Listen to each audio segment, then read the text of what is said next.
નમસ્કાર મિત્રો સુકન્યા સમૃદ્ધિ યોજના પોસ્ટ ઓફિસની એક એવી યોજના છે જે સૌથી લોકપ્રિય યોજના છે અને સાથે સાથે જે છે સૌથી વધારે વ્યાજદર આપનારી યોજના છે। બીજી એક ખાસ બાબત એ છે મિત્રો આપણે કે આમાં ગવર્મેન્ટ જે છે તો ₹1 પણ ટેક્સ વસૂલતી નથી। જ્યારે પણ તમને રિટર્ન આપશે ત્યારે 0% જે છે તમને ટેક્સ એમાં મતલબ કે 0% ટેક્સ જે હશે ₹1 પણ જે છે ગવર્મેન્ટ ટેક્સ વસૂલતી નથી અને એટલા જ માટે જે છે સુકન્યા સમૃદ્ધિ યોજનામાં તમને વ્યાજદર જે છે સૌથી વધારે મળે છે।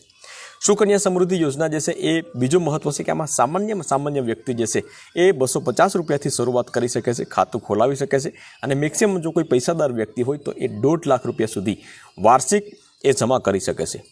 તો સુકન્યા સમૃદ્ધિ યોજના જે છે ફક્ત દીકરીઓ માટે છે। તમારા ઘરે જે છે 0 થી 10 વર્ષની વચ્ચે જો કોઈ દીકરીઓ હોય તો એમાં તમે પોસ્ટ ઓફિસમાં જઈ એના નામનું ખાતું ખોલાવી શકો છો। ડિટેલમાં જો માહિતી તમે જોવા માંગતા હોય તો અહીંયા રિલેટેડ વિડીયો ઉપર તમે ક્લિક કરશો તો ત્યાંથી તમે ચેકઆઉટ કરી શકશો।